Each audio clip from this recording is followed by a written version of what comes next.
میرے ساتھیوں، ادب کا ایک لحاظ ہوتا ہے، بات کرنے کا ایک طریقہ ہوتا ہے. یہ بات ذہن میں رکھو، سید کائنات کے بارے میں کوئی بات کبھی مت سننا.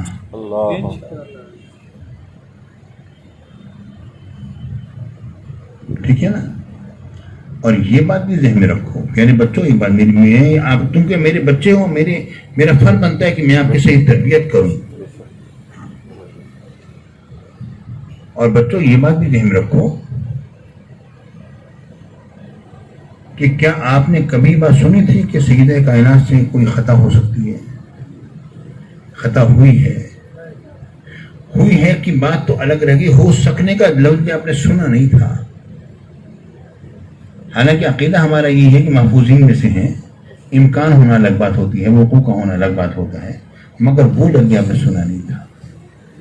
لیکن اور یہ کہ ہم نے دا علم فاؤنڈیشن کے اندر جو میں نے سب سے بڑا جو اعتراض جو میں نے کیا تھا، جب وہ نصاب میرے پاس آیا اور جس نصاب کو ہم نے یکسر تبدیل کر دیا، چینج کر دیا الحمدللہ، اس میں یہ بات آ رہی تھی انبیاء سے خطا ہوئی تو یہ ہو گیا، پھر یہ ہوا. ہم نے کہا یہ لفظ نکالو، خطا کا لفظ انبیاء کے بارے میں.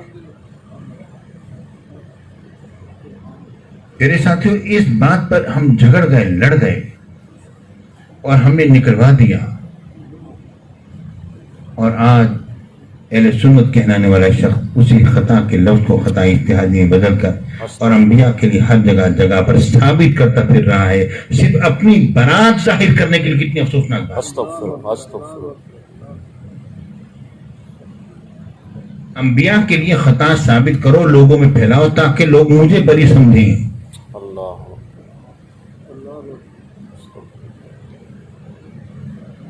اور وہ خطا کیا، دانا کھا لیا آدم علیہ السلام نے. پیارے بھائیو، یہ خطا ہے. بھئی اگر کسی نے اسے اس امر کو خطا اجتہادی کہہ بھی دیا تو انبیاء کرام جو ہیں امور شریعہ میں واجب التقلید ہیں. میرا اپنا موقف کیا ہے اس بارے میں؟ میرا موقف ذرا سنو، غور سے سنو میرے بچوں.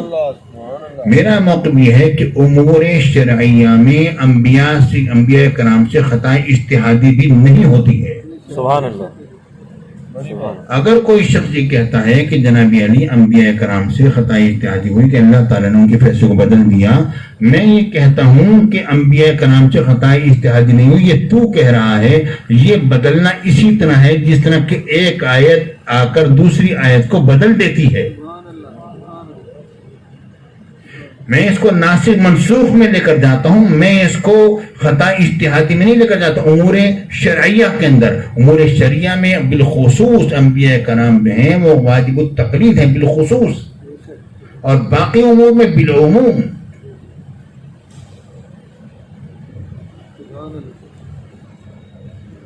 بس میں آ رہی نہیں آ رہی آپ کو؟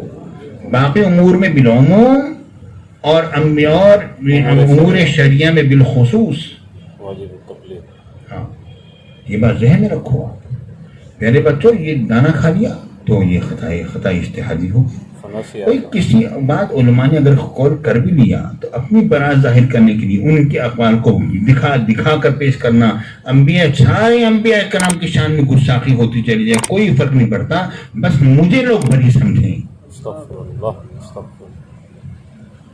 جیسے افسوسناک بات ہے. کوئی شخص اگر اپنے گناہ کو ڈھانپنے کے لیے اگر کسی عام مسلمان شخص کی غلطی کو پیش کرتا ہے تو لوگ اس کو اچھا نہیں سمجھتے، چیزائے کہ انبیاء کرام جیسی معصوم ہستیوں کے کسی امر کو اس طرح سے پیش کرے کہ میری غلطی چھوٹ جائے. اس کے اندر کتنے افسوسناک بات ہے.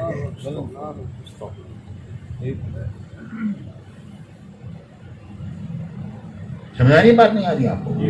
میرے شیخ، میرے مرشد صاحب روضہ علی رحمت الرضوان نے خانے وال میں 1 گھنٹے کی تقریر فرمائی اور اس کا خلاصہ ایک شخص نے 2 ورقوں میں تحریر کر دیا. اب اس پر یہ بات کہنا کہ جناب علی، میں نے اب لکھا کہ بھئی یہ ان کی تقریر ہے، اس کا خلاصہ بندے نے اپنے طور پر لکھا ہے، اس بات کو ہمارے شیخ کی طرف منسوب کرنا جوں کا تو درست نہیں ہے.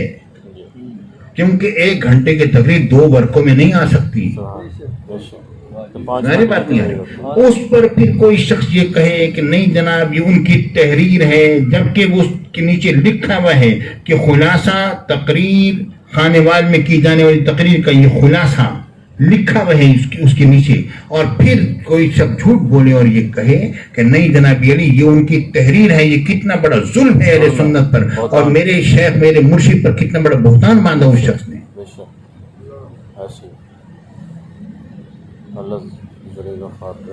اب سوچو تو صحیح میرے بچوں، اور تو کرو. اب وہ مشکلات الحدیث کتاب یہاں پر ہے، آپ دیکھ سکتے ہو. ناصر تمہیں دکھا دے گا، یہ کہ اپنی آنکھوں سے دیکھتے جانا. وہ کتاب بھی لوگوں کو سامنے پیش کی جا رہی ہے، یہ کہا بھی جا رہا ہے تحریریں ان کی. عجیب سی بات ہے، نیچے لکھا ہوئے تقریر ہے. اب ہر ایک بندہ آنکھیں تو نہیں دیکھے گا جناب مولانا ذرا دکھائیے تحریر ہے یہ تقریر ہے.